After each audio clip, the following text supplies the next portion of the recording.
The following program was produced by the United States Courts.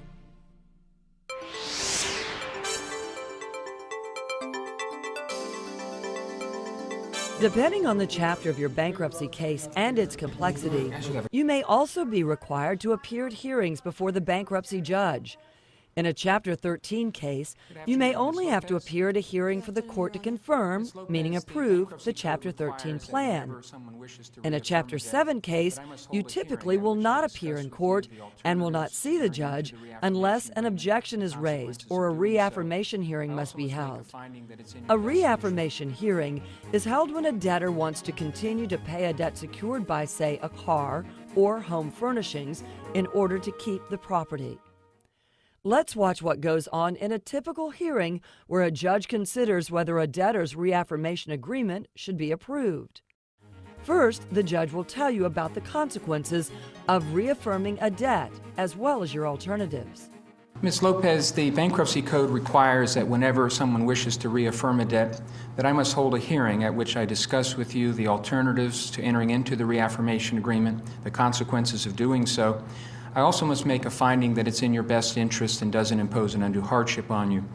First of all, with respect to the alternatives, one alternative, of course, is reaffirming the debt, and that's why you're here. Another is that I could approve an arrangement where you buy back the car. It's called a redemption, based on the value of the car as determined by me. Sometimes that's less than the amount of the debt. The only problem with that is that you have to come up with cash to do that.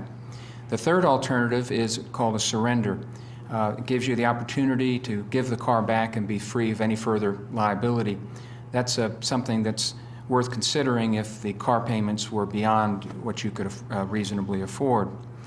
If you do reaffirm the debt, the consequences are that you'll be liable on the full amount of the debt, and if later on you have financial problems, they can not only repossess the car, but they can put it through the auction and come back against you for anything that's left over after applying the auction proceeds against the debt. Finally, I must find that the agreement's in your best interest and doesn't impose an undue hardship on you. Let me ask you, now that we've discussed those alternatives, do you have any questions? No, Your Honor. And do you still want to proceed? Yes. Before approving the agreement, the judge must make sure the debtor can handle the payments. Okay, now this automobile, as I understand it, is a 2002 Honda Civic. Yes, Your Honor. Are you current on your payments? I am 2 months behind on my car payments. Okay, so you're 2 months behind. Do you have any arrangement where you can catch that up with the lender? Yes, the attorney for the creditor told me that they could put those 2 months that I'm behind at the end of the loan, and they will also be willing to reduce the interest rate to decrease the monthly payment. Well, that's very important, because once you reaffirm the debt, if you are behind, they could come after you immediately for those past due payments.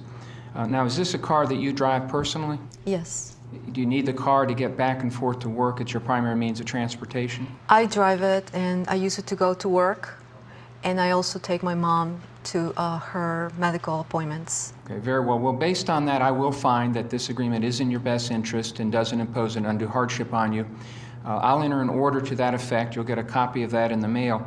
In the meantime, just make sure you stay current on those payments. I will. Okay, thank you very much, Ms. Lopez. Thank you, Judge.